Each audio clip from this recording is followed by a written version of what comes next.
Joining us now, live from Chesapeake, Councilman Robert Ike. He's a 2 or 3-term councilman. I kind of forget. He's been there a while, one of the senior members of the Chesapeake City Council, and he is in favor. Tonight, there's a big meeting for voting for Chesapeake, voting to be a sanctuary city, resisting the coming legislative gun grab. Councilman Robert Ike, great to have you with us.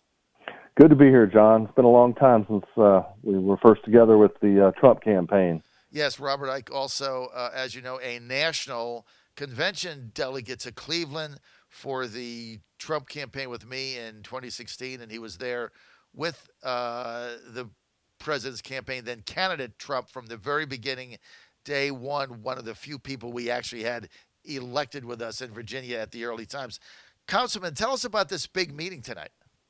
Well, it's going to be interesting. We have a resolution that I crafted along with the city attorney, expressly committing to protect the First or Second Amendment rights of the citizens of Chesapeake against this possible legislation being passed in the House and the Senate of Virginia. Right. This is what you just stated. It's a gun grab. It's the liberal left trying to put massive amounts of gun control, as they have in other states, that is so unlike the patriots in Virginia. I can't believe they're doing this, but it angers me that the cities that have the most gun control laws, Chicago, D.C., have the most gun violence. Crazy. It just shows you that when we pass laws, the only people that follow them are the law-abiding citizens. The criminals don't. I was a police officer for 18 years. Mm-hmm. There's a lot of people out there that don't pay any attention to these laws. It's very similar to the gun-free zones. They don't care. And these laws will only affect the law-abiding people in our Commonwealth. So tell me about your meeting tonight. If people want to come out, I know you have proposed a resolution to make Chesapeake a sanctuary gun city. Now, even though that really doesn't mean anything, because as people are saying, you can have any resolution you want. It doesn't change the policy. But if people want to go out tonight and see what's going on and share their opinion, what time, where do they go? Okay, well, first off, what you just mentioned, Virginia is a Dillon state, which means without an express delegated authorization or regulatory authority from the General Assembly, we have no regulatory or legislative control over any of the purchase, possession, transfer, ownership, carrying, storage, transporting firearms or ammunition. We have, as a city council, have absolutely no control over that.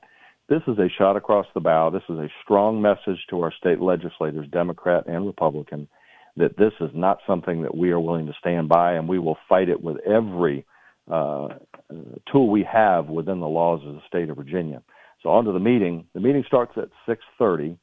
I believe the doors are going to open at 5:30, but you have to be there early to sign up if you wish to speak. Once the meeting starts, no one will be allowed to register to speak. We will have full seating in our chambers. We will have chairs, televisions, and audio monitors out in the lobby, which is a very large lobby area.